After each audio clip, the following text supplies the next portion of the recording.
Pensem só em um filme que junta naves espaciais, viagem no tempo, quarta dimensão, quinta dimensão, inteligência artificial, robôs, buracos negros, astrofísica, astronáutica, amor, drama, filosofia. Esse é o filme Interestelar. Eu separei por vários tópicos, coisas diferentes e interessantes que eu identifiquei, reunindo talvez a maioria das coisas que muita gente possa ter tido dúvida ao assistir o filme. Se prepare, espero que você goste muito e deixa o like aí, se inscreve no canal e se puder, vire membro do canal para você poder ajudar a gente a continuar produzindo mais vídeos como esse. Interestelar é um filme que podemos dizer que é quase ficção científica, dirigido por Christopher Nolan e com bastante ajuda de Kip Thorne, que foi o consultor científico deste filme. Kip Thorne talvez seja uma das maiores autoridades na questão de relatividade geral do mundo. Tem um livro, inclusive, chamado Gravity, em que o Kip Thorne é um dos autores, e esse livro é amplamente utilizado nos cursos de relatividade geral. E quando eu digo que é quase ficção científica, é porque até mesmo nas partes mais especulativas do filme, essas especulações não são sem fundamentos. Elas se baseiam em um chão comum já bem estabelecido na comunidade científica, e em cima das perguntas não respondidas é que a licença poética começa a trabalhar e criar coisas fantásticas e narrativas impressionantes como a que a gente vê em Interestelar, sem que você destrua completamente os pensamentos científicos.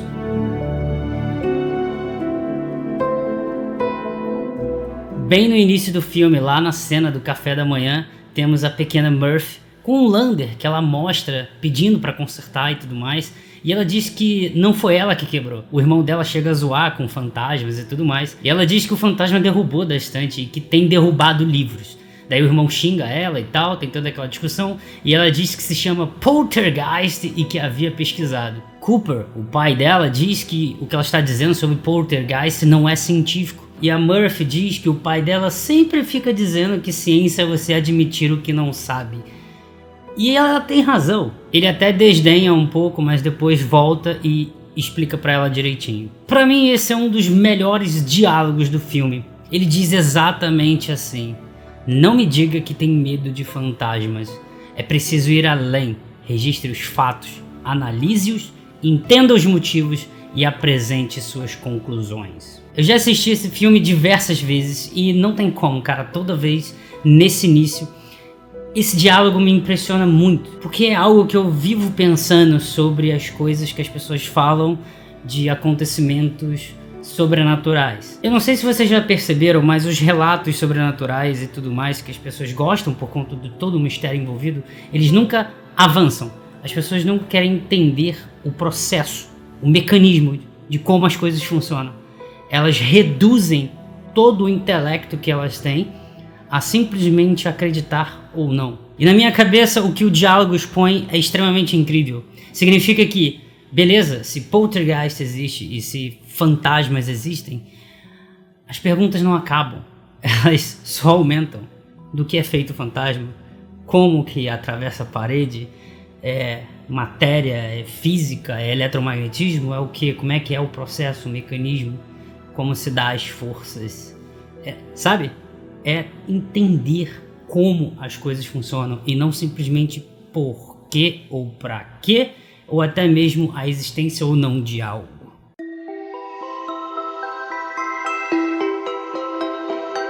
Na cena da reunião ali na escola, é interessante a discussão em que claramente o filme nos apresenta que as profissões de antes não são mais necessárias porque o mundo está com fome. Precisamos de fazendeiros e não de engenheiros. O Cooper até se mostra resistente, dizendo que teremos fazendeiros iletrados. Isso me faz refletir porque, trazendo para nossa realidade, existe o discurso do não tenho tempo para isso, preciso trabalhar para colocar comida na mesa. E extrapolar isso para o filme significa não podemos fazer coisas fúteis por essa aspas é porque é muito relativo o que é fútil e não para diferentes pessoas, mas precisamos produzir comida. Essa é a ideia que o filme passa. E naturalmente a pergunta que surge é: tá bom, o que aconteceu? E o próprio filme, eu diria que talvez de forma implícita, revela a origem desta distopia pós-apocalíptica em que todos passam fome.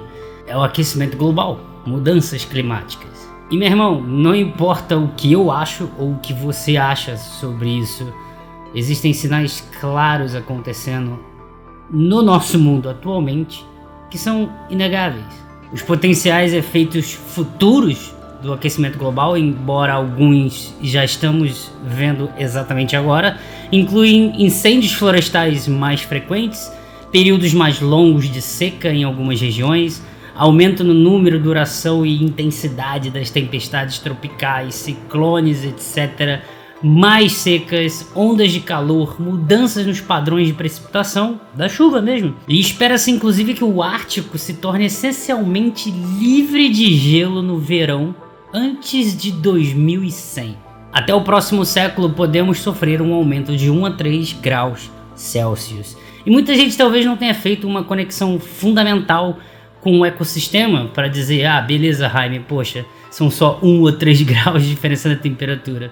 Só que a contínua destruição da fauna e flora de maneira realmente acelerada pode e vai ajudar a proliferação de novas doenças. Tente imaginar a quantidade de doenças nunca vistas antes se a Amazônia sumir, o bioma do Pantanal. E outra coisa, só tem gelo no Ártico? Será mesmo? Já pararam para pensar em novos vírus e bactérias completamente desconhecidos que talvez estejam depositados quietinhos, congelados por lá, e que talvez em um futuro não muito distante a gente acabe conhecendo coisas mais severas que coronavírus, por exemplo. O filme extrapola um futuro não muito distante, talvez por volta dos anos de 2070, onde os crescentes problemas climáticos causaram um colapso total da agricultura e pecuária. Uma praga que começou a destruir tudo e por efeitos subsequentes foi alterando todo o ecossistema do planeta. Em alguns diálogos do filme, de acordo com o livro do Kip Thorne, bilhões morreram na época em que se passa o filme. O número de pessoas vivas está na casa dos milhões. Blight does, and as it thrives, our air gets less and less oxygen. The last people to starve will be the first to suffocate. And your daughter's generation will be the last to survive on Earth.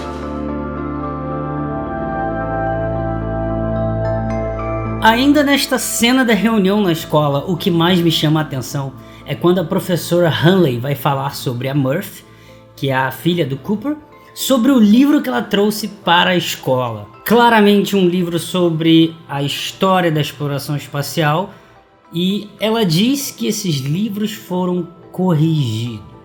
Temos agora novas versões explicando como forjaram a ida à Lua em 1969, época da corrida espacial, para falir a URSS. E o Cooper, assustado, ele pergunta: peraí, você não acredita que a gente foi na Lua? E ela simplesmente responde que foi uma campanha muito bem feita para falir os soviéticos de tanto investir em foguetes e outras inutilidades. Para não repetir os excessos e desperdícios do século XX, as crianças têm que estudar este planeta e não aprender contos sobre termos saído dele. O negacionismo venceu. É basicamente isso. Eu acho que o exemplo mais simples sobre isso é a câmera do celular. Câmera miniaturizada, pequenininha, de forma digital, tirando as fotos. A forma científica, o pensamento para fazer essa tecnologia funcionar surgiu, adivinha onde? Na NASA. Esse é o ponto mais bizarro de tudo, né? Porque a gente tem um monte de pessoas com celulares na mão usando a tecnologia que vem de pesquisa da NASA para escrever na internet que a NASA é uma farsa. É bizarro.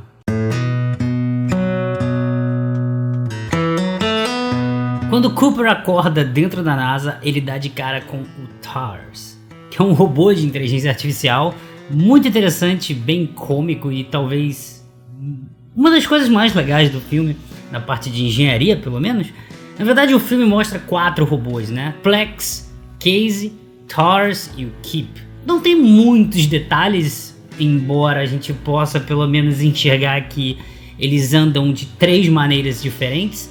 E tem um andar meio que de muleta, né, com partes do corpo indo pra frente assim, porque o negócio é meio, um paralelogramo ali, quadrado. Where's my daughter? Don't make me take you down again. Sit down. É uma ideia bem diferente de robôs com formato humanoide que os filmes nos apresentam, né? E o próprio Christopher Nolan diz que ele queria dar uma coisa bem diferente para a forma como a gente iria ver esses robôs no filme, diferente de tudo que já foi feito em Hollywood. E realmente foi diferente, eu nunca vi um quadrado girar, por exemplo, na outra forma de andar dele, que é o wheel spin, em que ele vai no planeta lá de Miller, das ondas gigantes. Acho que foi o Casey que salvou a Anne Hathaway, certo? Ele vai girando no meio da água.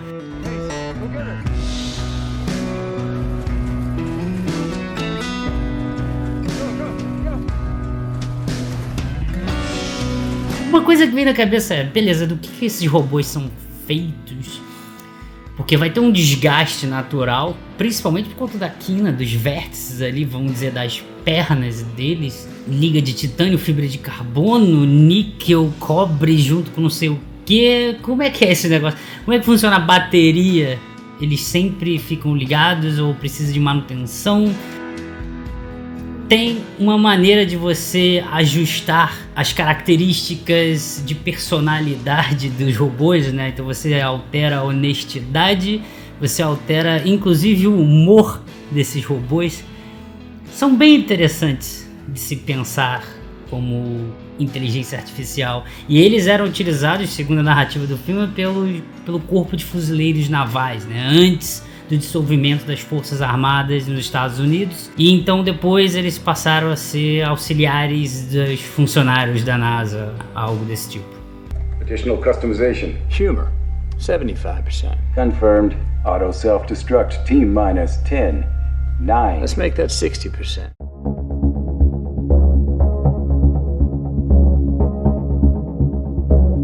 Vamos para um pouquinho de astronáutica agora, falar da Endurance, que é uma espaçonave interplanetária que, segundo a narrativa do filme, foi construída pela NASA e tem várias coisas interessantes ali pra gente prestar atenção. Essa é a nave que carrega o Cooper, Amelia, Doyle, o Romilly, Casey e o TARS em sua viagem através do buraco de minhoca para um sistema localizado em outra galáxia, perto do buraco negro que eles chamam de Gargantua. Na narrativa do filme, após a chegada da praga, né, que destruiu a pecuária, a agricultura, etc., a opinião pública não iria mais apoiar nenhum financiamento para a exploração espacial. E então a NASA ela foi transferida para uma instalação subterrânea, trabalhando em segredo por mais de uma década. Or NASA. NASA. NASA. The same NASA you flew for. A Endurance ela é uma nave grande e ela foi construída peça a peça, levantando até a órbita baixa da Terra, mais ou menos simulando, pelo menos no filme, simulando a ideia da Estação Espacial Internacional, que foi montada por módulos, levando com vários foguetes levando até a órbita baixa da Terra. Essa é a ideia de como foi montada a Endurance. Aliás, ela tem o Ranger e o Lander. Calma que eu já vou falar sobre eles, que são outras 2 naves menores que acoplam nessa Endurance. Em mais detalhes, essa Endurance é composta por vários módulos em forma de caixa, algo assim, conectados por túneis dispostos em um anel de 65 metros de diâmetro. Esse modo de anel é para que ela possa girar para produzir gravidade artificial. Isso é real, tá, galera? Assim, não fizemos ainda por questões econômicas e de engenharia, mas no papel é possível, tá? Ela giraria 5,5 rotações por minuto para produzir a força centrífuga que simularia a gravidade da Terra para os astronautas. Teoricamente, nesta ficção científica, quase ficção científica, eles incluem a ideia de ter uma fonte de alimentação tokamak, que seria um reator de fusão nuclear E isso tem pesquisas atuais, porque o tokamak ele tenta manter o plasma aprisionado justamente para você fazer a fusão nuclear. Ainda não temos aplicações práticas, mas isso é pesquisa que acontece neste exato momento que você está assistindo esse vídeo. Existem 12 módulos, se vocês olharem bem nessa imagem, e cada um com sua própria finalidade. 4 desses módulos servem como sistema de propulsão principal. Como vocês podem ver, cada um deles ali tem 3 motores de plasma de alta eficiência e empuxo. 4 módulos ali servem como cápsulas de carga. 2 dos módulos servem como habitat para tripulação, com dormitórios, consumíveis, sistema de reciclagem de ar e água, ou seja, tudo aquilo que a gente vê para quem é fã aí da Estação Espacial Internacional, nenhuma novidade. A parte que talvez seja uma ficção científica mais forçada é o módulo onde tem a criogenia, né? A gente não tem nada. É muito inicial essa pesquisa, mas não temos algo concreto sobre se podemos ou não pegar um ser humano, congelar e daqui a 100 anos, por exemplo, acordar ele, vai estar tudo ok com o cérebro, com a mente, com o corpo, coração, tudo. Não sabemos bem se isso funciona ou não. É uma pesquisa, mas ainda é muito ficção científica, tá? Essa ideia de criogenia. Mas tem lá, é um módulo específico para criogenia com os pods, onde eles deitam para poder hibernar, tripulação e tudo mais, servindo também como centro de enfermaria, tá? É mais ou menos como o Sick Bay em Star Trek. E é claro, tem um módulo que seria o de comando, que é onde tem o cockpit, com equipamentos de comunicação, sala de reunião e sistemas de navegação. Esses 12 motores da Endurance, teoricamente, seriam foguetes do tipo magnetoplasma. Esses motores produziriam uma distinta nuvem de escape azul, que a gente vê bastante em vários filmes relacionados a coisas espaciais, que seria um gás ionizado, que acontece durante o disparo. Há um espaçamento uniforme desses foguetes, justamente para permitir que ela acelere e manobre enquanto gira para produzir a pseudogravidade através do momento angular, como eu falei, a força centrífuga e tudo mais. E esses motores, eles não são bem ficção científica, embora o interesse comercial atualmente seja muito baixo. Eles seriam chamados de MPDT, que é o Magnetoplasma Dynamic Thruster. E cara, o princípio de funcionamento se encontra na Física 3, tá? Com a força de Lorentz. O problema principal está na quantidade de energia necessária para fazer o motor funcionar. Eles seriam mais eficientes que os motores de íons que a gente vê em algumas sondas atualmente por aí, inclusive usados nos satélites Starlinks. Tá? Eles têm esses motores de íons, não é o MPDT dessa nave Endurance do Interestelar. Uma coisa importante já para tirar essa dúvida: ainda que eles sejam mais eficientes que os motores de íons, se tivesse ele de forma comercial, não seriam utilizados para levantar foguetes da Terra. Então não produzem força de empuxo tão alta quanto foguetes químicos que utilizam o RP-1, hidrogênio, metano, Starship, essas coisas todas. Okay. Now you need to tell me what your plan is to save the world. Not meant to save the world. We're meant to leave it. Embora o nome Endurance seja da nave, existe o projeto Endurance, que consiste da nave além dos 2 planos para salvar a humanidade, certo? Eles falam bastante isso no filme, do plano A e o plano B. O plano A seria localizar o planeta mais habitável e transmitir as descobertas para a Terra. Se a Endurance possuir combustível suficiente, ela retornaria à Terra para se juntar a um esforço de colonização mundial. Did you notice anything strange about the launch chamber? Well, this entire facility is a centrifuge. Some kind of vehicle. No plano A é onde temos o professor John Brand, que estava confiante de ter resolvido as equações da gravidade no momento em que retornassem após terem descoberto os planetas e voltando pelo buraco de minhoca. Já vamos falar um pouco mais dessa equação, mas basicamente resolver esta equação permitiria à humanidade controlar a gravidade e evacuar todas as pessoas da Terra. No plano B, caso a equação da gravidade não pudesse ser resolvida, a Endurance usaria todos os recursos para estabelecer uma colônia permanente, usando um banco de genes fertilizados de óvulos humanos a bordo da nave, e daí eles iriam começar a desenvolver e criar humanos incipientes num planeta e prevenir que a extinção da humanidade acontecesse.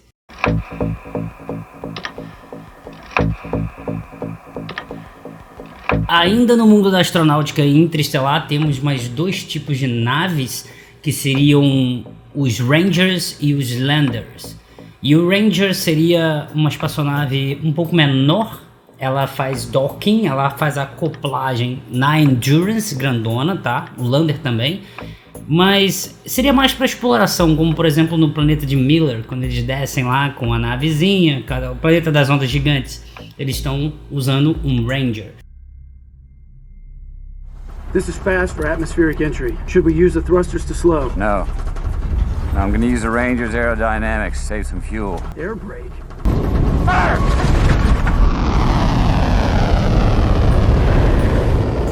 E o Lander seria uma espaçonave um pouco maior, utilizado exatamente para poder levar maior carga útil, suprimentos e tudo mais, justamente para estabelecer a colônia, né, no planeta que eles estão procurando que seja habitável. Mas o interessante, a parte em comum dessas duas naves, fazendo uma comparação com o quase ficção científica, né, com a nossa realidade aqui, é que essas duas naves, elas são do tipo SSTO, Single Stage to Orbit. É o seguinte, para colocarmos algo no espaço, a gente precisa de foguetes multi-estágios. Tem o Falcon 9, por exemplo, um foguete de 2 estágios em que o primeiro pousa nas balsas ou então em terra, mas tem vários outros foguetes que eles são do tipo expendable, descartáveis, vai. Então o primeiro estágio cai no mar, ele não é recuperado e tal, e eles têm que construir um novo se você quiser lançar mais um satélite ou alguma carga útil, alguma coisa para o espaço.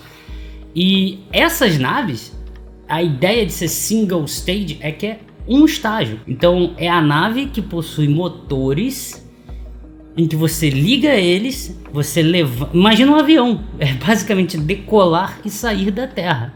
Essa é a ideia. E mais interessante ainda é que a pesquisa, embora tenha muito desinteresse atual, principalmente por questões econômicas e dificuldades técnicas, mas não é impossível teoricamente, a característica comum dessas naves com a realidade é que elas utilizariam, pelo filme, motores do tipo Aerospike. Dá uma olhada na imagem aqui. Do lado esquerdo nós temos os motores de foguete convencionais que a gente vê, que tem esse bocal em formato de sino. Qualquer foguete motor que você pega, esse é o formato que você vê.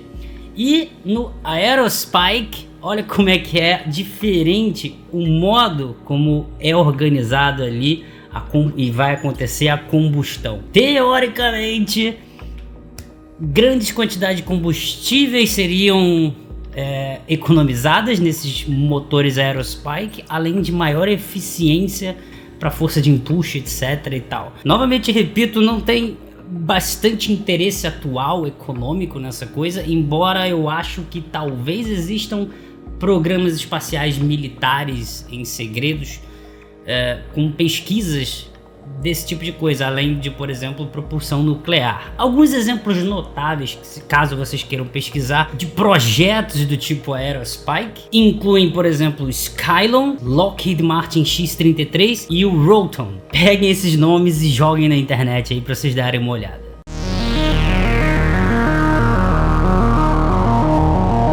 Vamos lá. Isso aqui é uma parte importante para o entendimento pleno do filme. Saímos da astronáutica, entramos na física agora, relatividade geral inclusive. Nós temos 4 forças fundamentais da natureza, certo? Que a gente lê em vários livros de física. Temos a força da gravidade, eletromagnetismo, força nuclear forte e fraca. Porém, contudo, entretanto, todavia, gravidade não é uma força segundo a relatividade geral. Ela, na verdade, é uma ilusão. Então, é quase que dizer que não existe gravidade ou campo gravitacional, mas na verdade ela é o efeito de ilusão que a gente percebe devido à distorção do espaço-tempo por conta de corpos massivos, né, da relação massa e energia em Albert Einstein. A gravidade, na verdade, ela é a deformação do espaço-tempo. Ela é a consequência do movimento através do espaço-tempo. Quanto maior a curvatura do espaço-tempo, maior seria essa gravidade. Agora deixa eu bugar um pouco a sua mente. Em relatividade geral, objetos que caem ou estão em órbita, eles não estão sendo atraídos por uma força gravitacional, tá? Eles estão simplesmente seguindo linhas retas a uma velocidade constante em um espaço-tempo curvo. E o conceito de espaço-tempo como uma coisa só, ele é muito, mas muito importante. Mas o que a gente precisa colocar na nossa cabeça é que um corpo massivo que distorce o espaço-tempo, ele não está distorcendo o espaço, nem o tempo, nem o espaço mais tempo, nem o espaço com tempo. É o espaço-tempo. É uma coisa só. Uma entidade. Apenas uma coisa. Você não consegue definir tempo e espaço como coisas separadas. Essa é a relatividade. É uma coisa só, chamada espaço-tempo. No filme, você tem um planeta em que você fica lá por algum tempo, e isso equivale a tantos anos fora. É o planeta de Miller. 1 hora no planeta de Miller é 7 anos aqui na Terra. Vocês lembram disso? What happened to Miller? Judging by the wreckage, she was broken up by a wave soon after impact. How's the wreckage stay together after all these years, huh? Because of the time slippage. On this planet's time, she just landed hours ago. She probably just died minutes ago.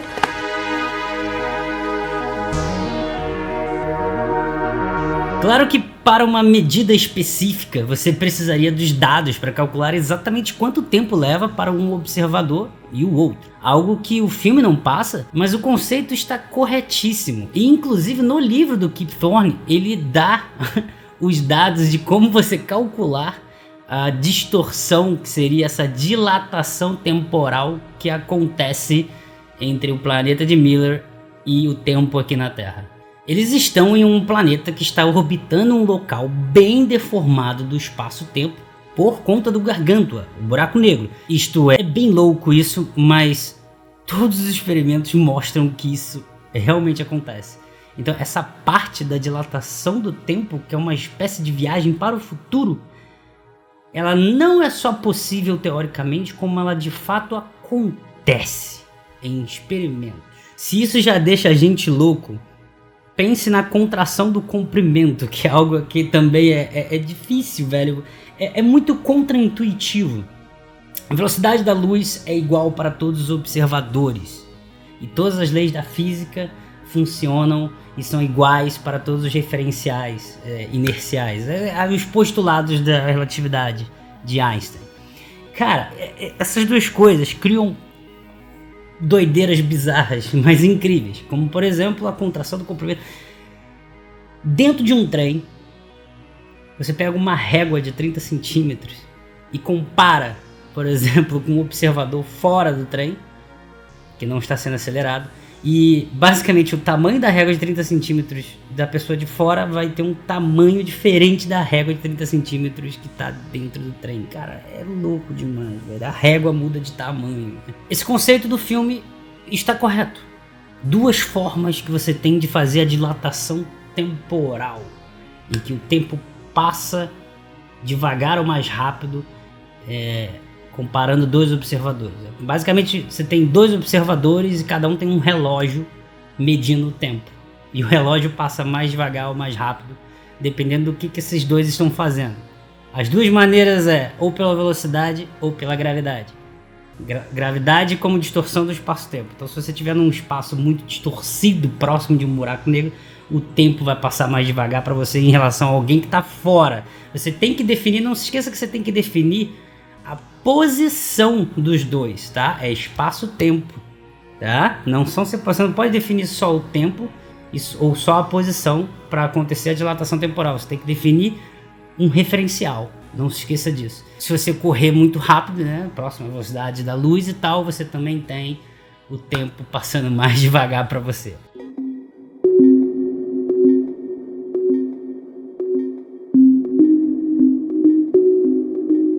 Tá, agora a gente vai entrar numa especulação mais forte, que é buracos de minhoca. Buracos de minhoca é sim uma das soluções das equações de Einstein, embora ainda não temos evidência da existência deles fisicamente. E na verdade não há nada de errado nisso, tá? Diversas coisas da matemática não existem no mundo real. Só que esse papo todo pode ser discutido eternamente pela filosofia. Existem, digamos, tipos de buracos de minhoca.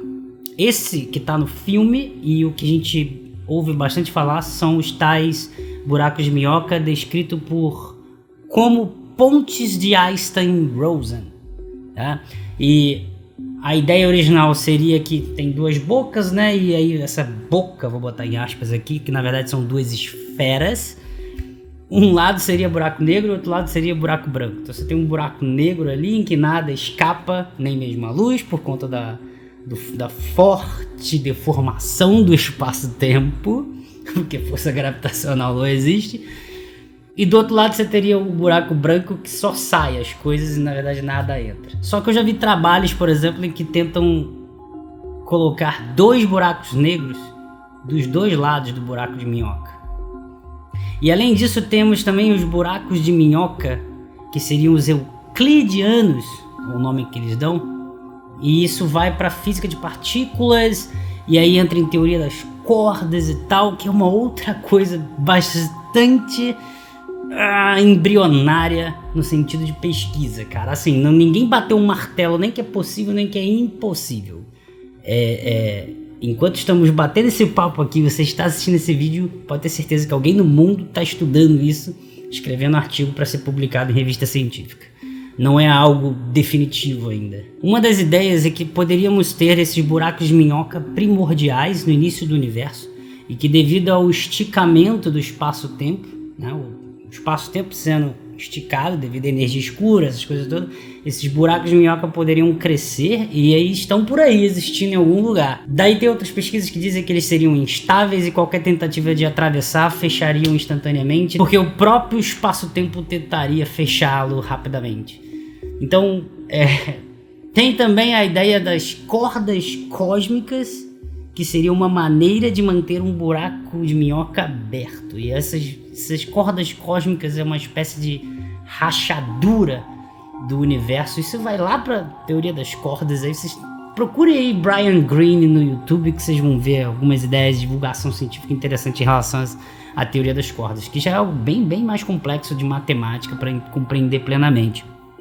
E essas rachaduras do universo de cordas cósmicas, né, do espaço-tempo, também vêm do início do universo e aí seriam esticadas por conta do esticamento do espaço-tempo também. No filme, o buraco de minhoca coloca mundos potencialmente habitáveis ao alcance da humanidade, e isso permite que as missões de colonização plausíveis sejam realizadas. Conforme a nave se aproxima do buraco de minhoca, nessa cena do filme, o Cooper ele começa ele fica surpreso com a aparência esférica do buraco de minhoca, observando que todos os desenhos de livros que ele viu de buracos de minhoca o apresentam como um vórtice circular.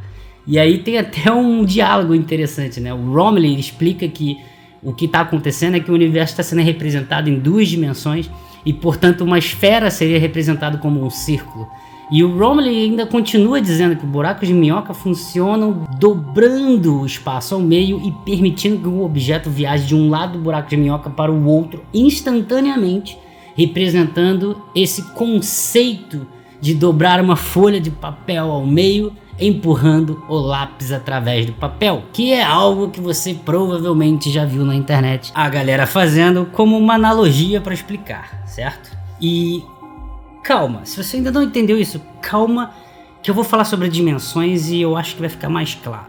Calma. Porque quando eles entram no buraco de minhoca, gradualmente em direção à superfície até que seja puxado para dentro, a narrativa do filme nos mostra que o Cooper, que é quem estava pilotando, perde o controle da nave, e o Doyle explica que isso se deve ao fato de que a nave passou pelo Bulk, que seria uma espécie de espaço além das 3 dimensões humanas. Calma que eu já falo sobre isso. Tem uma parte ali, inclusive, que acontece uma distorção visual, né, que seriam os efeitos ali do filme, para simular uma distorção visual do espaço-tempo. E isso aparece dentro da cabine. E é a cena onde tá a Anne Hathaway, né, a Amelia Brand. What was that? First handshake. Ela acaba acreditando que teria sido o primeiro contato com a vida extraterrestre, embora mais na frente o filme nos revele que era, na verdade, o Cooper interagindo com ela dentro de um Tesseract 4 dimensões. Calma que já vamos chegar nessa parte de dimensão.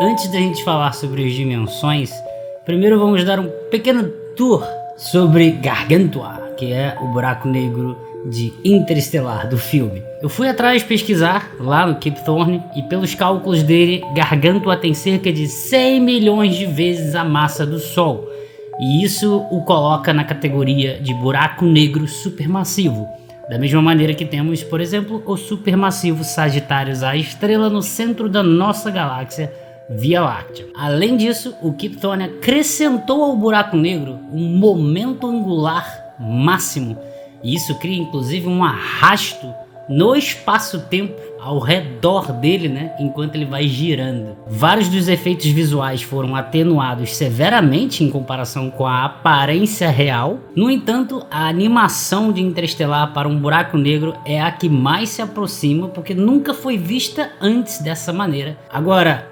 esse buraco negro do filme Interestelar, com a aparência que ele tem, que parece um pouco estranha para muita gente, um buraco negro que tem luz e ali, na verdade aquilo ali é um disco de acreção que fica em volta, e o formato visual deste disco, para quem está olhando para ele, tem essa aparência que parece ter um disco em cima e um disco em volta, mas esse disco em cima, na verdade, é a parte de trás. Só que essa parte de trás, a luz chegando na câmera, está sendo distorcida por conta do buraco negro. E por estar girando, esse buraco negro de Interestelar é o que chamamos de buraco negros de Kerr. A ideia base é o seguinte: todas as estrelas estão girando, certo? Então, naturalmente, a gente pensa que se uma estrela com bastante quantidade de massa, muito maior que o Sol, 8 vezes, né, no mínimo, explode e se torna um buraco negro, naturalmente a gente pensa que, bom, se a estrela estava girando, explodiu e sobrou um buraco negro, por que não esse buraco negro também não estaria girando? E a gente pensa a princípio de que todos os buracos negros, ou pelo menos a maioria deles no universo, estão girando, possuem momento angular. Esses são os buracos negros de Kerr, diferente dos buracos negros de Schwarzschild, que são outros buracos negros que estão estáticos, parados, eles não giram, beleza? E a forma como o Kip Thorne colocou isso resolve alguns problemas, como por exemplo a singularidade de um buraco negro, que seria um ponto infinitamente denso.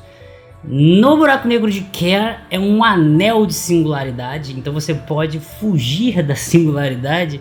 E é a premissa utilizada, por exemplo, na parte do final do filme, que o Cooper entra dentro do buraco negro, né?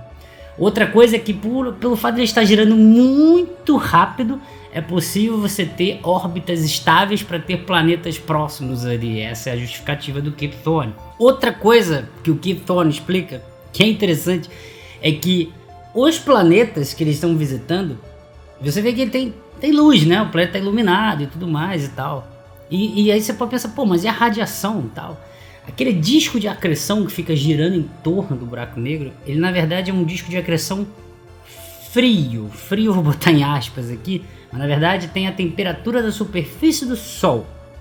Basicamente, no mundo real, aqui, da gente, os astrofísicos, astrônomos observando buracos negros e discos de acreção, observam discos de acreção extremamente quentes, capazes de emitir raios-x, por exemplo, com o observatório Chandra, no espaço, observando e tal, tirando imagem, essas coisas.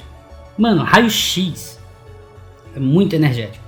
Então, a radiação pra cacete. Só que nesse caso ali, ele é um buraco negro, o Gargantua, que não está sendo alimentado por matéria, né, por nuvens de hidrogênio, estrelas em volta, por muito tempo. Com o passar de milhões de anos, a temperatura do disco foi diminuindo e ficou ali numa coisa estável, girando em torno do buraco negro e ali e tal. Enfim, ele dá uma configuração com dados específicos que permite que aquilo ali seja possível de existência, de acontecer. E esses discos de acreção em volta de buracos negros, como por exemplo dos Gargantua mais frios e tal, não seriam observáveis com a tecnologia atual que a gente tem dos telescópios. Talvez com telescópios mais avançados da próxima geração, não sei, eu não parei para pesquisar essa conta se é possível. Mas até os telescópios, por exemplo, o Hubble, ou até mesmo aqueles do ESO no Chile, não dá para você ver, tá? Pelo menos com esses não dá para ver discos de acreção que sejam frios. Lembrando que quando eu digo frio é mais ou menos da ordem da temperatura da superfície do Sol.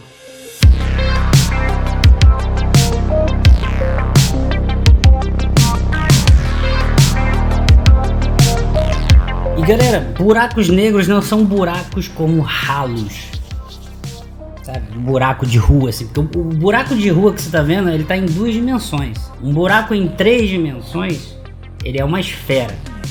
E eu acho que, assim, para ajudar a visualizar melhor isso, eu vou usar o Universe Sandbox. Olha só, eu tô com uma simulação vazia aqui, tá? Esse aqui é a Via Láctea, né? Nós estamos aqui na nossa galáxia. E aqui eu tenho a opção, esse é o Universe Sandbox. Aqui eu tenho a opção de adicionar um buraco negro.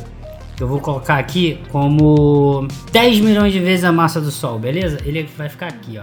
Olha o que tá acontecendo em volta, tá vendo? Deixa eu diminuir um zoom aqui para vocês terem uma ideia. Vê se vocês conseguem ter essa representação visual. Buraco negro, certo? Nada sai dali, é escuro.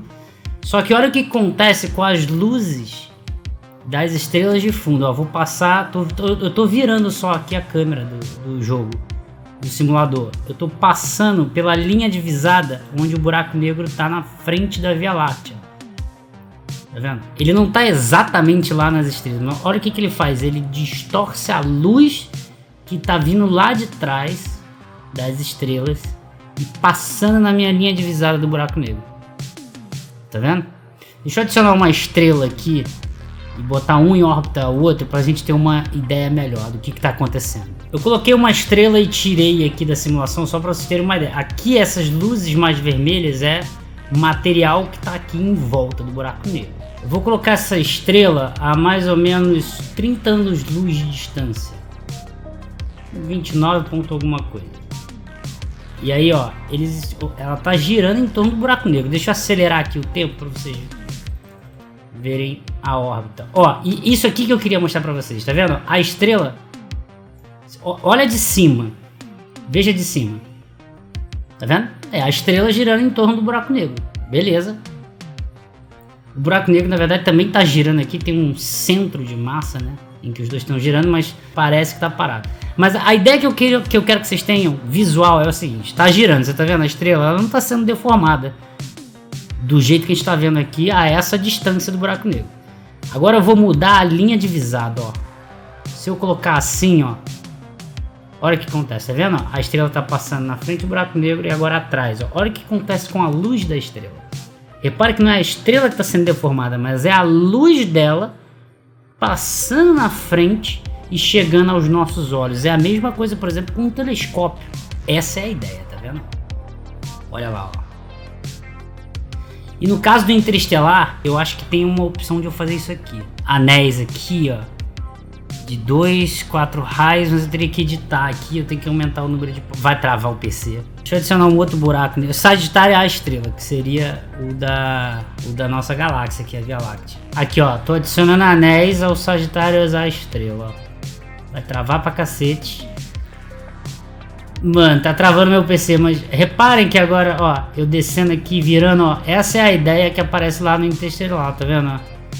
Se eu colocar de cima o buraco negro, ó, você vai ter anéis girando em torno do buraco negro, certo?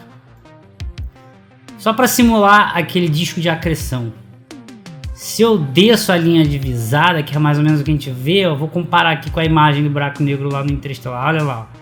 A parte de trás ali, ó, do anel, ela é curvada aqui em cima devido à deformação do espaço-tempo, e aqui acaba criando também essa parte aqui de baixo em relação à nossa linha divisada olhando aqui, ó. Essa é a ideia. Então se você pegar o buraco negro lá do Interestelar e girar para cima, é isso aqui que você vê. É tudo uma questão da orientação com que você está observando o negócio. Legal, né?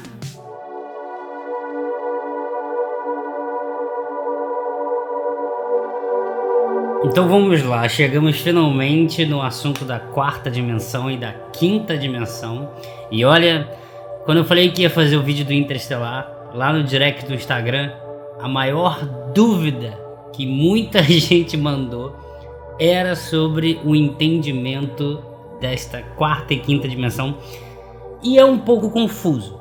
É um pouco confuso porque se você entrar na internet agora e pesquisar sobre a quarta dimensão, o que você vai entender é um pouco diferente do que os físicos trabalham com quarta dimensão.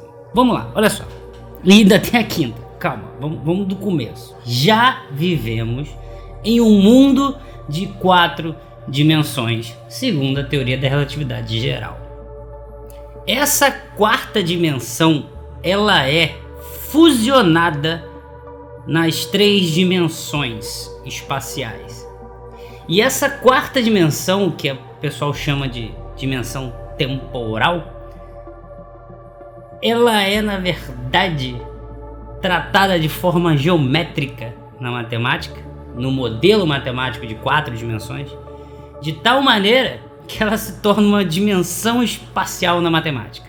Como assim, Jaime? Caraca, buguei. Eu sei porque você tá bugando. Porque quando você pesquisa sobre quarta dimensão na internet, inclusive assiste o vídeo do Cosmos com o Carl Sagan, quando se fala em quarta dimensão, a ideia é a seguinte: você tem o comprimento, você tem a altura e a profundidade, e aí você imagina um cubo, 3 dimensões. E aí passa-se a ideia de que a quarta dimensão poderia ser alguma direção no espaço que a gente não consegue apontar, certo? Que daria, por exemplo, a quarta ligação de um cubo transformando em um tesseract, ou seria uma espécie de hipercubo, que seria um outro nome. Esses 4 lados de um tesseract, eu vou colocar aqui na tela, e inclusive esse tesseract aparece no Interestelar, tá? Tem propriedades interessantes, né? Se você pega cada vértice que você pega desse tesseract, você tem sempre 4 direções perpendiculares, né? Formando ângulo de 90 graus entre os eixos.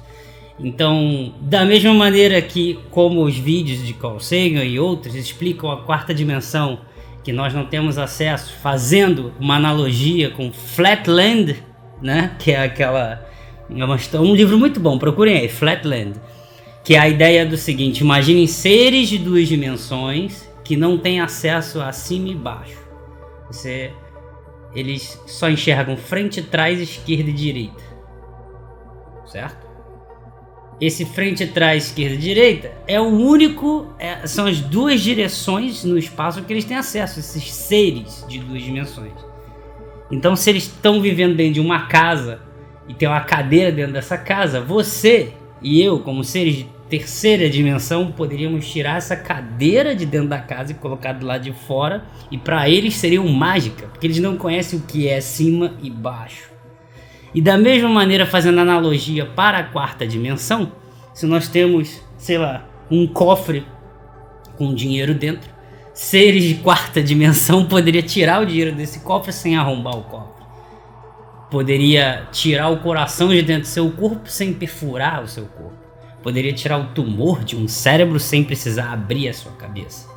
Essa é a analogia que fazem, mas essa está sendo a quarta dimensão euclidiana, de Euclides, onde você pega, por exemplo, aquelas regras fundamentais que a gente aprende de matemática desde o ensino primário, que a soma dos ângulos internos de um triângulo qualquer sempre tem que dar 180 graus, um triângulo equilátero vai ter ângulos iguais, 60 graus e lados iguais, aquelas regrinhas todas. Isso é o que você pesquisa como quarta dimensão no YouTube e no Google.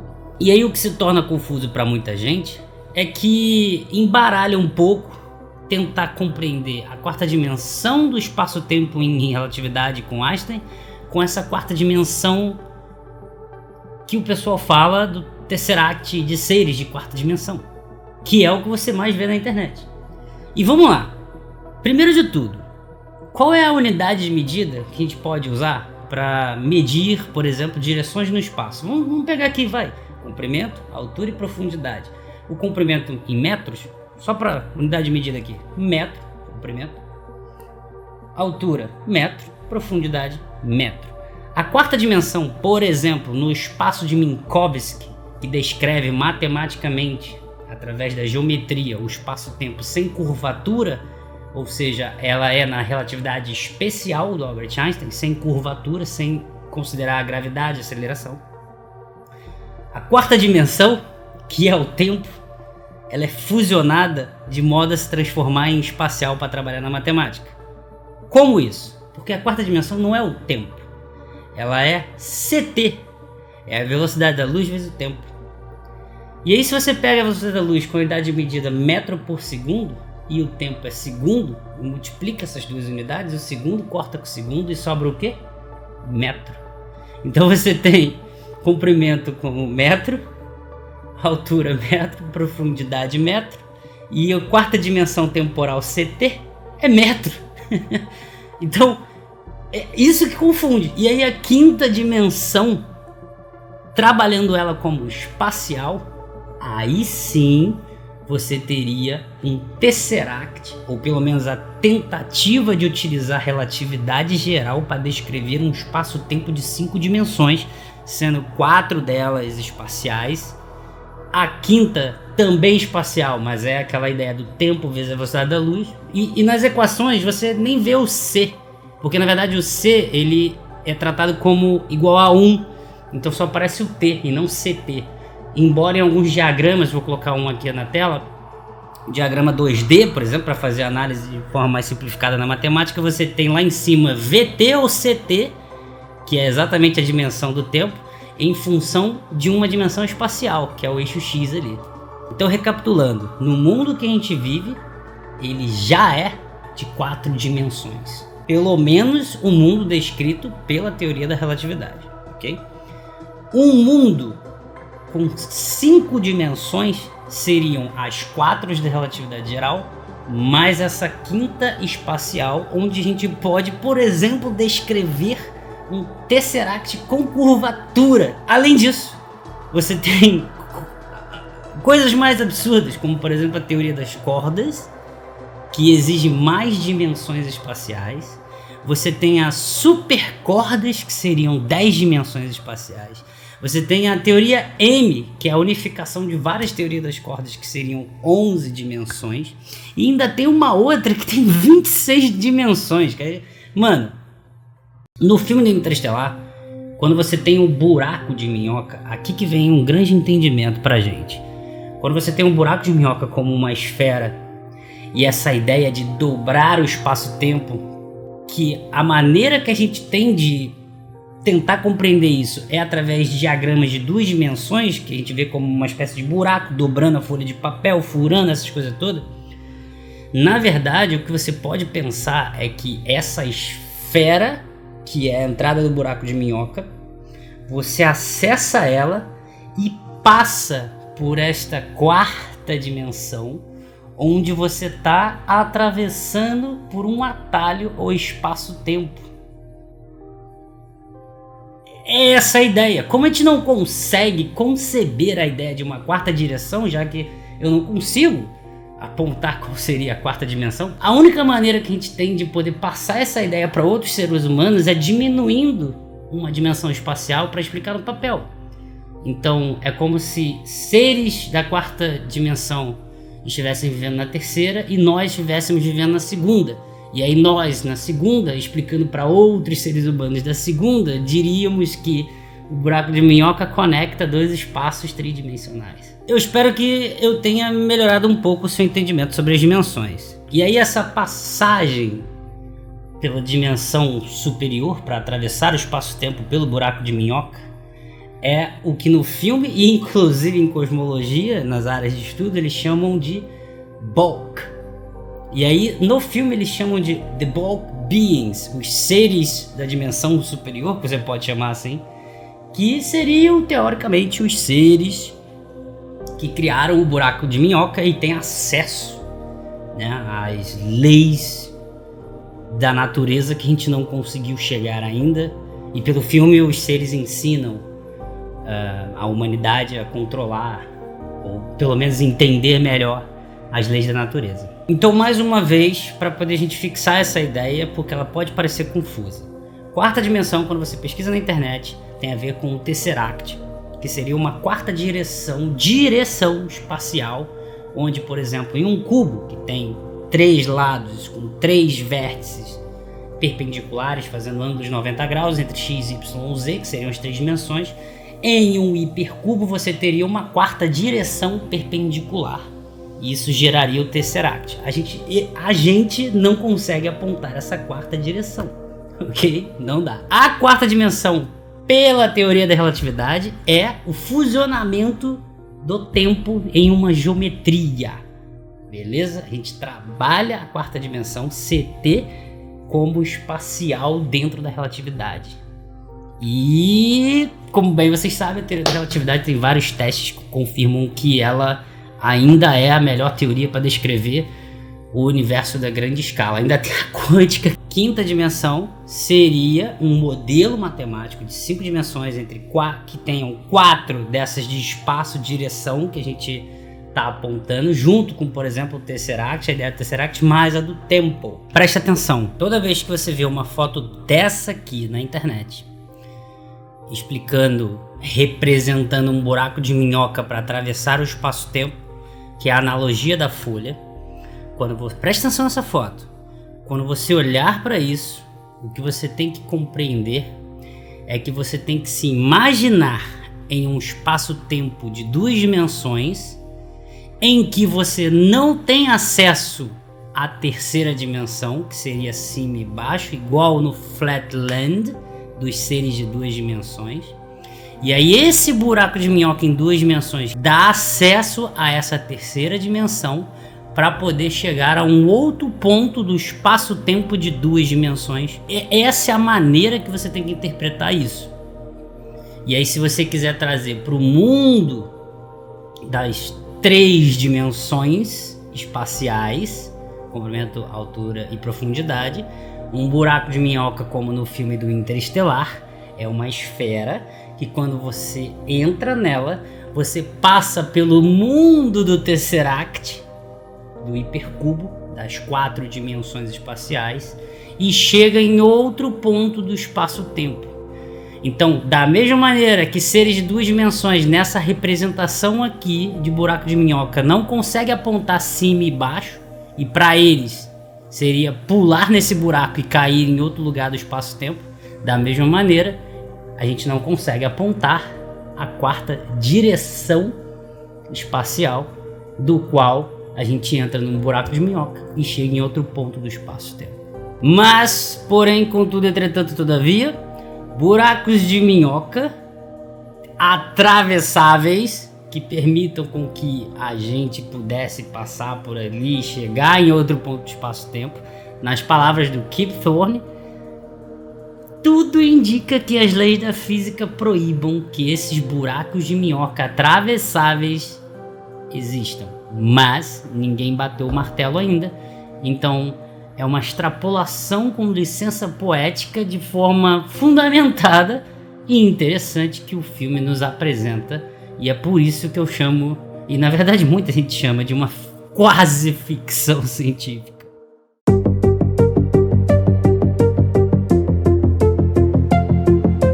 Vocês lembram do planeta de Miller, que é aquele planeta das ondas gigantes? Então, uma coisa que a gente pode pensar é que, bom, como é que ele não é puxado para o buraco negro, velho? E isso tem a ver com o que o Kip Thorne disse, e que eu falei anteriormente no vídeo, que pelo fato do buraco negro Gargantua estar girando muito rápido, isso permite com que ele tenham órbitas estáveis em torno do buraco negro, que planetas possam sobreviver ali sem ser puxado para dentro do buraco negro. Uma coisa talvez imperceptível para muitos, talvez seja essas ondas gigantes, né, do planeta. E, cara, é muito interessante, porque, velho, o tamanho da onda é absurdamente gigante. Olha que legal, de acordo com o Kip Thorne, o planeta ele tem um formato mais ou menos quase que uma bola de futebol americana, sendo que um lado dele né? Você achata aqui assim, e esse lado aqui assim, olhando nessa direção, tá sempre apontando pro Gargantua, buraco negro. Aquela onda é literalmente criada por conta da força de maré e o planeta é travado pela força de maré. Isso quer dizer que, tipo, aquela onda tá parada. Toda a quantidade de água, a maioria, tá armazenada naquela onda gigantesca, travada na direção ali do buraco negro, e é o planeta embaixo dele, vai a superfície que gira. Não é a onda que tá chegando próximo a você ali, é você girando junto com um planeta que chega na onda. Surreal. E é inclusive por conta da maior quantidade de água estar armazenada ali naquela onda gigantesca que você consegue ficar com a água do oceano na altura do joelho ali, mais ou menos. E cara, é interessante como o filme cria um drama em cima da dilatação temporal, que é algo que existe, real, pela teoria da relatividade. Você tem a relação do filme do Cooper com a filha dele, a Murphy, eles interagindo com ela criança, adulta, e depois ela idosa, mais velha que ele. Cara, olha que louco isso. Para observadores fora da órbita de Gargantua, o planeta gira em torno do buraco negro a cada 1,7 horas. Se você estiver dentro do planeta, você gira em torno do Gargantua 10 vezes por segundo. Hey, Dad. You once told me that when you came back we might be the same age. And today I'm the age you were when you left. So it would be a real good time for you to come back.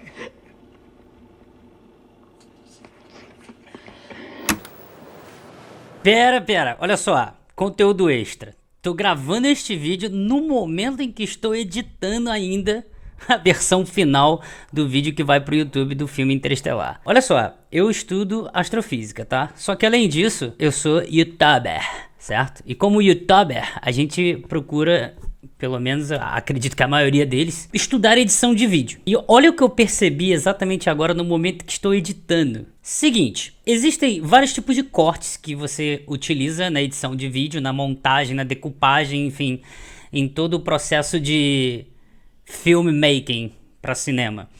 E aqui tem duas coisas específicas que se chamam Match Cut e Cut on Action, que estão se juntando junto com a relatividade de Einstein. E eu não acho que isso foi acidental, tá? É um filme de, mano, super produção, então com certeza eles pensaram nisso. Olha que interessante, o Match Cut é quando você vai utilizar elementos visuais ou áudio, ou uma combinação dos dois, de uma cena anterior para poder fazer uma passagem, uma transição de cena fluida em que se encaixe na próxima cena. Outra coisa é a Cut on Action, que está sendo combinada com o Match Cut, e esse Cut on Action significa o corte na ação. Então no momento do movimento, o movimento acontecendo, você corta e vai para uma outra cena para poder permanecer uma coisa fluida. Em vez de eu fazer um corte seco parado assim e ir para uma outra cena parada, eu faço um corte na ação. E é exatamente o que acontece nessa cena. Olha só, eu vou voltar um pouquinho aqui e vou dar play. Se liga na telinha aqui em cima.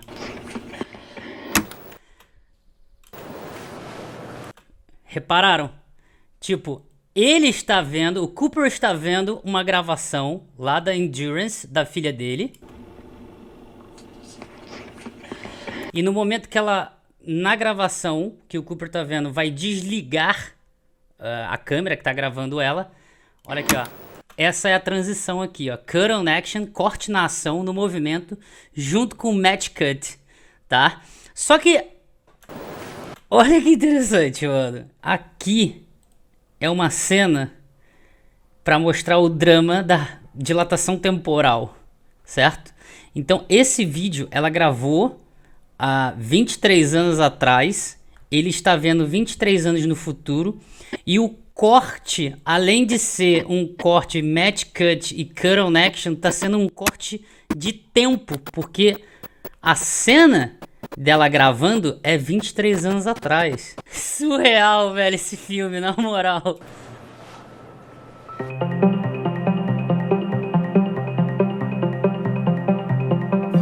Nesse planeta de Mans, aliás, o nome dos planetas recebem o nome da primeira pessoa, o astronauta que chegou ali, né? Então por isso que é do Dr. Mans, então é planeta de Mans, Mans Planet. Além da análise falsificada, como vocês veem na narrativa do filme, o planeta tem 67 horas de dias e 67 horas de noites. E olha que legal, a superfície não foi encontrada. Como assim, Jaime? Os caras estão lá em pé e tal. O planeta está repleto de camadas que aparentemente são intermináveis, de fendas e montanhas de nuvens de gelo congeladas.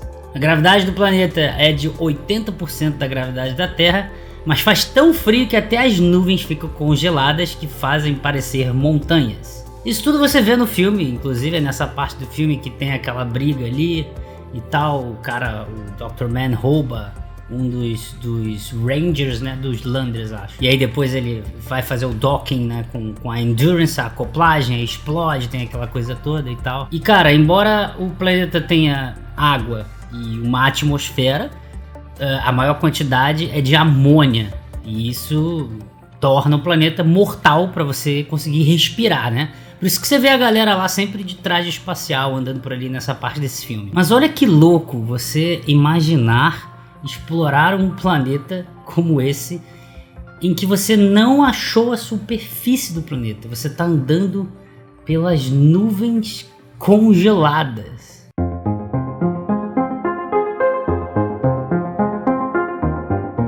Esse planeta de Edmund é um planeta que parece ser um imenso deserto árido, no entanto, com uma atmosfera que é respirável e o solo pode ser fértil para a agricultura. Não à toa, esse é o planeta do final do filme em que a Dr. Brand, Anne Hathaway e o Cooper vão para lá para poder popular a humanidade em um local distante, né? Porque é na outra galáxia. Aliás, esse é um ponto interessante. O buraco de minhoca atravessa para ir até uma outra galáxia.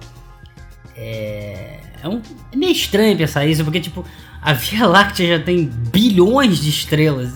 Caramba, será que não tem nenhum planeta aqui na Via Láctea que você tem que ir para outra galáxia, tá ligado?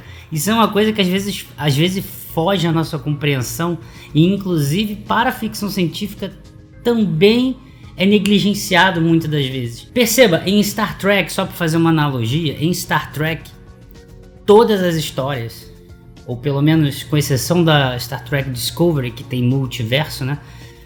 Todas as histórias incríveis de todos os episódios que você assiste, de um monte de civilização extraterrestre, tudo, mano, tudo, absolutamente tudo acontece na Via Láctea. Então são poucos episódios em que tentam tratar coisas além da Via Láctea. Porque o universo é muito grande, velho. Pô, tem bilhões de estrelas na Via Láctea. Precisa de um buraco de minhoca que atravesse lá pra outra galáxia. E aí você lembra que tem também bilhões de galáxias e teu cérebro explode. Mas voltando no planeta, a gente precisa se lembrar que o mecanismo conhecido pelo qual um planeta poderia manter níveis de oxigênio suficientes para os humanos respirarem por um longo período de tempo é biológico. Então é provável que em algum lugar desse planeta haja vida que gera oxigênio. O planeta poderia possuir, sei lá, algumas formas simples, rudes de, sei lá, vida vegetal, animal, embora a gente não veja nenhuma pelo filme ali. Constantemente no filme é falado sobre uma equação que precisa de dados quânticos para resolvê-la e poder salvar a humanidade da sua extinção. Essa equação se assemelha bastante com a ideia da teoria de tudo. Essa seria uma grande teoria unificando a relatividade geral e a mecânica quântica. O filme nos dá uma dica sobre isso porque é o seguinte: a gente tem a relatividade geral, que descreve o espaço-tempo curvo e o mundo dos gigantes, os planetas, galáxias, estrelas, aglomerados, etc. E aí temos a mecânica quântica, que dita as regras do mundo pequeno, os elétrons, prótons, nêutrons, etc. A mecânica de como funcionam as coisas por essas duas teorias são diferentes em vários aspectos. E a pergunta que você deve fazer é o seguinte: e o buraco negro? Porque olha só, na singularidade de um buraco negro, nós temos um ponto infinitamente pequeno e denso. A gente não pode ignorar efeitos quânticos da mecânica quântica ali, do mundo pequeno, mas também temos uma forte gravidade, uma forte distorção do espaço-tempo. Então não podemos ignorar a relatividade geral também. Portanto, qual usar? Mecânica quântica ou relatividade geral? E perceba, essa é uma grande questão que move uma geração inteira de físicos tentando resolver a incompatibilidade da relatividade geral com a mecânica quântica. Quando o TARS, dentro do Tesseract, com o Cooper, envia esses dados quânticos, a Murphy consegue resolver a equação. O filme nos deu essa dica. Eles olharam para dentro do buraco negro e conseguiram resolver a equação que nos levaria para a teoria de tudo, unificando relatividade geral e quântica. Só que vamos lá, temos uns poréns aí. Primeiro que essa teoria de tudo, o formato dela, ela não é a mesma para todos os físicos.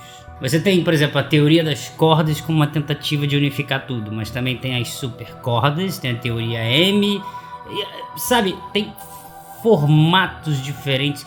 Tem a FR Gravity, que é uma outra coisa, que é a relatividade geral modificada. E aí, velho, é área de pesquisa de agora. Nem todo mundo concorda com qual é a teoria ali que poderia unificar tudo. Mas, de acordo com o que a gente vê no filme, na equação da Murphy no final ali, nessa equação da Murphy, eu não sei se eu estou correto, tá? Mas fica aqui como pelo menos eu tentando instigar vocês a pesquisarem. Ali tem um D10X, o que me sugere que ali eles estão tratando da teoria das supercordas. E as supercordas, elas têm 10 dimensões, diferente da teoria M, que seriam 11 dimensões. E é o D10X que está ali naquela equação. Então, a princípio, pelo que eu entendi no filme, a teoria, o formato da teoria de tudo se dá através da teoria das supercordas. Mas tem uma coisa ali ainda que eu acabei considerando mais ficção ainda, que é o seguinte: beleza descobrir a teoria de tudo e sabermos como funciona a natureza da gravidade. Uma coisa é você descobrir, outra coisa seria criar a tecnologia para manipular a gravidade. E lembrando que ao falarmos de gravidade, estamos falando na verdade da distorção do espaço-tempo, ou pelo menos da relatividade geral, e não dos gravitons no mundo das estranhezas quânticas. Porque, aliás, é dessa maneira, controlando a gravidade, é que eles conseguiriam levantar grandes quantidades de carga útil e seres humanos, salvando a espécie humana da extinção no planeta Terra. Aliás, o filme não tem um final feliz, uma vez que a Terra acabou, tá ligado? Os seres humanos saíram da Terra, a gente continuou vivo, preservou a espécie, não fomos extintos, mas não vivemos mais na Terra, tá? Então isso não é um final feliz, talvez, eu não sei. Mas enfim, é a ideia de controlar a gravidade, e aí você não precisa mais dos foguetes químicos, né? RP-1 com oxigênio para levantar carga útil. Tanto que é isso que eles fazem e criam uma colônia espacial, que é a estação espacial que você vê no final. Quando o Cooper sai lá do Tesseract, ele acorda numa estação espacial, que na verdade é uma colônia espacial, né?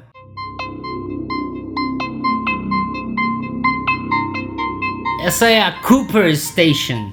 A estação Cooper, para quem é ávido por ficção científica, se lembrou do cilindro de O'Neill. Aliás, leiam este livro, Encontro com Rama, é de Arthur C. Clarke, e nesse livro vocês vão ter uma ideia melhor sobre essa colônia espacial em formato de cilindro. Basicamente, os cilindros giram para fornecer gravidade artificial em sua superfície interna. Se esse do filme Interestelar for algo parecido com o de O'Neill, a colônia teria que girar 28 vezes por hora para simular a gravidade da Terra. Seriam cerca de 2,8 graus por segundo. Aliás, essa colônia teria que ter tanto oxigênio quanto nitrogênio a pressões parecidas ao da Terra, criando uma atmosfera mais agradável para o ser humano. Uma coisa interessante é a iluminação interna da colônia espacial, que se dá através da luz solar, porém de forma refletida nos espelhos do cilindro. E isso porque somos seres humanos e a gente tem o ciclo circadiano da biologia. Então, com os espelhos você consegue simular o dia e a noite, permitindo que durante um determinado período de tempo a luz solar entre e você tenha o dia dentro da colônia. Para simular a noite, você coloca os espelhos em outra configuração, de tal maneira que você veja o céu estrelado escuro de noite. Então é bem legal a ideia. Tá tudo no trabalho de O'Neill, tá tudo lá. E obviamente também teríamos uma camada de proteção externa ali contra a radiação, né, que vem de fora. Isso é só um pequeno resumo, tá? Porque a colônia espacial é extremamente complexa e a gente nem entende muito bem ainda da medicina, fisiologia, psicologia e biologia sobre o que acontece com o ser humano no espaço. Não à toa, diversas pesquisas atuais são conduzidas na Estação Espacial Internacional justamente para construir esse corpo de conhecimento robusto nestas áreas. Quem sabe no futuro podemos viver em colônias espaciais.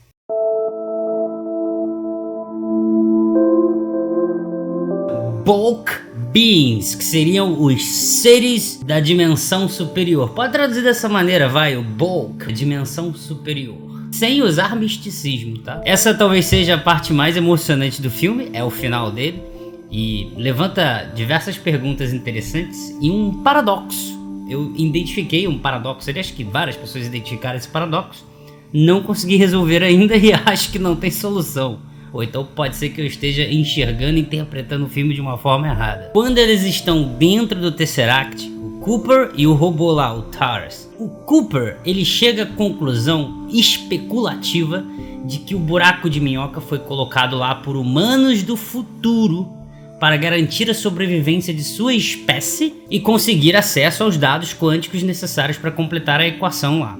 Supostamente, esses humanos evoluíram ao ponto de dominar as leis da física e existirem em 5 dimensões, possuindo a habilidade de criar buracos de minhoca, isto é, poder mexer com o tecido do espaço-tempo. Só que isso cria um paradoxo, porque veja, a forma como Cooper expressa isso, inclusive o ator mesmo, ele, pelo menos pra mim, o que eu entendi é que ele fez uma especulação e não deu uma afirmação como se fosse uma explicação final direta sobre esses seres do mundo superior, da dimensão superior. Só que ela cria um paradoxo, porque vamos lá, primeira coisa, o próprio Tesseract em si seria uma representação para que o Cooper entendesse como seria o mundo das 5 dimensões.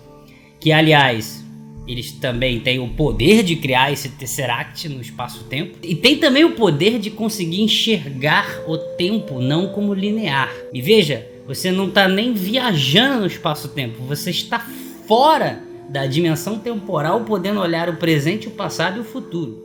Uma coisa é você chegar e pegar uma máquina que viaja para o futuro e viaja para o passado.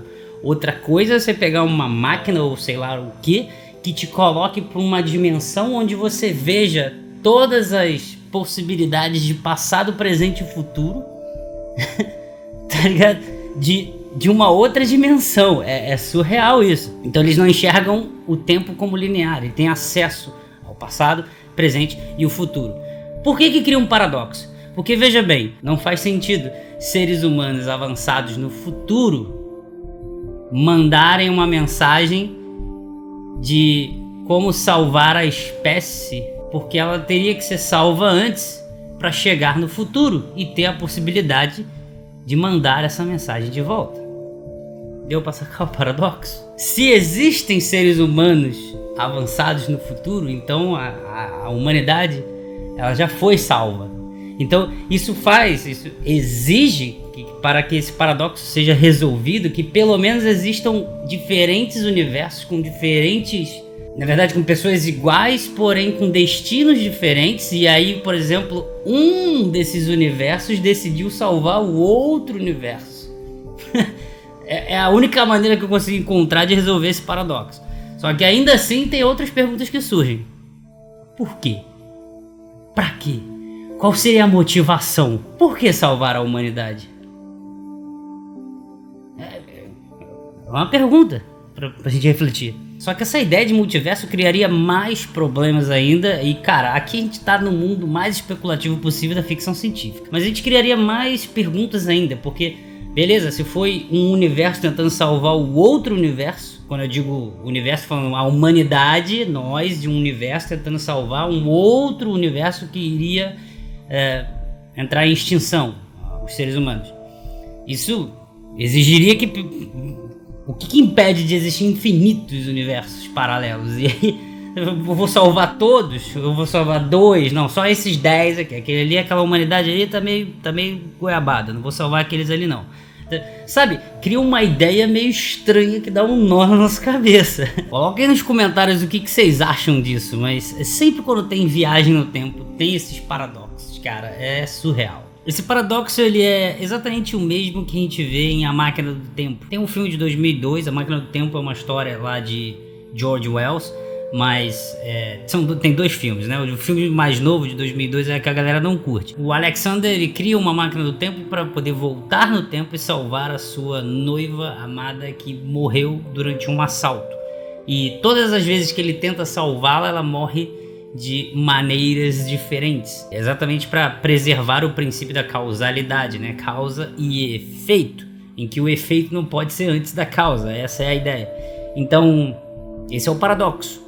Ele não consegue salvar a amada dele porque ele só volta no tempo porque ela morreu.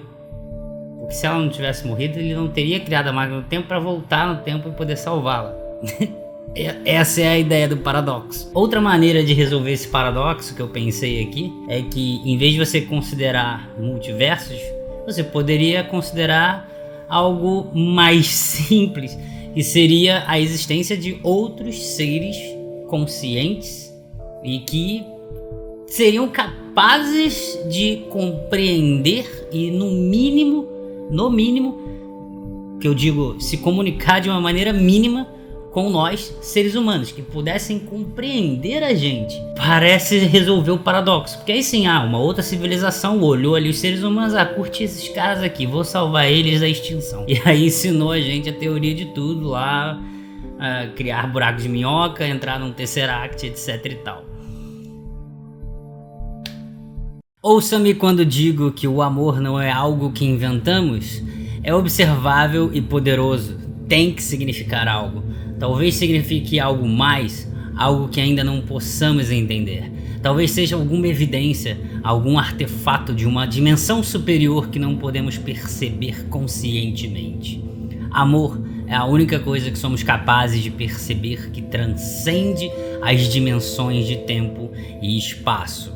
Quem disse isso foi a Anne Hathaway, a Dra. Brand. O filme retrata um pouco dessa, podemos chamar, filosofia, talvez? Porque o relógio que Cooper dá à sua filha se torna o amor transcendendo o espaço-tempo. Murphy carrega a memória em seu cérebro de seu pai lhe dando um singelo presente, porém atribuindo um gigantesco significado. But I knew you'd come back. How? Because my dad promised me. Veja bem, não é misticismo, é literal mesmo. Você consegue amar alguém que esteja distante no espaço e distante no tempo. E o filme mostra de maneira bem forte a relação de Murphy e Cooper. Não há como quantificar o amor. A gente não encontra um critério objetivo em que possamos fazer uma medida de amar menos ou mais. Uma unidade de medida do amor. Acho que não existe isso. No entanto, o fato de continuarmos amando pessoas que já se foram poderia ser algo concreto acerca do sentimento humano transcendendo o espaço-tempo. O que é, se não transcender o espaço-tempo, você ou eu ter sentimentos por uma pessoa que já se foi? O tempo pode ser uma tempestade onde todos estamos perdidos, mas ele é relativo.